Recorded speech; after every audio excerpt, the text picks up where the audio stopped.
ముందుగా శ్రీకృష్ణ ప్రార్థన. వసుదేవసుతం దేవం కంసచాణూరమర్దనం దేవకీ పరమానందం కృష్ణం వందే జగద్గురుం.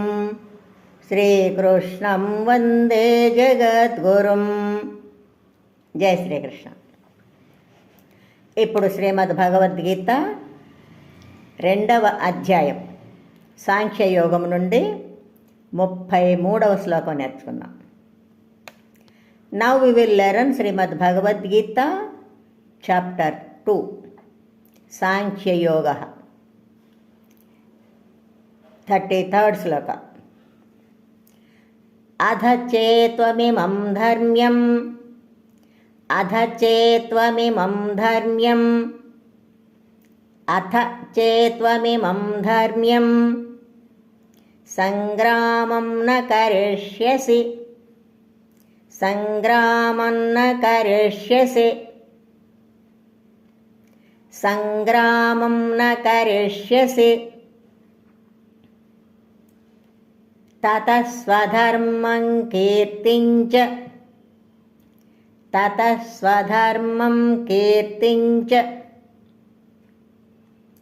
తతః స్వధర్మం కీర్తించ హిత్వా పాపమవాప్స్యసి హిత్వా పాపమవాప్స్యసి హిత్వా పాపమవాప్స్యసి. Once again. అథ చేత్వమిమం ధర్మ్యం అథ చేత్వమిమం ధర్మ్యం సంగ్రామం న కరిష్యసి సంగ్రామం న కరిష్యసి తతః స్వధర్మం కీర్తించ తతః స్వధర్మం కీర్తించ తతః స్వధర్మం కీర్తించ హిత్వా పాపమవాప్స్యసి హిత్వా పాపమవాప్స్యసి. Now full line. అథ చేత్వమిమం ధర్మ్యం సంగ్రామం న కరిష్యసి అథ చేత్వమిమం ధర్మ్యం సంగ్రామం న కరిష్యసి అథ చేత్వమిమం ధర్మ్యం సంగ్రామం న కరిష్యసి తతః స్వధర్మం కీర్తించ తతః స్వధర్మం కీర్తించ హిత్వా పాపమవాప్స్యసి తతః స్వధర్మం కీర్తించ హిత్వా పాపమవాప్స్యసి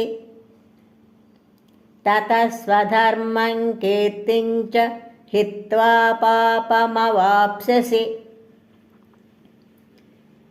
నౌ ఫుల్ శ్లోక. అథ చేత్వమిమం ధర్మ్యం సంగ్రామం న కరిష్యసి తతః స్వధర్మం కీర్తించ హిత్వా పాపమవాప్స్యసి అథ చేత్వమిమం ధర్మ్యం సంగ్రామం న కరిష్యసి తతః స్వధర్మం కీర్తించ హిత్వా పాపమవాప్స్యసి. జై శ్రీకృష్ణ. శ్రద్ధగా నేర్చుకొని రోజు పాడుకుందాం. Let's learn diligently and sing daily. జై శ్రీకృష్ణ.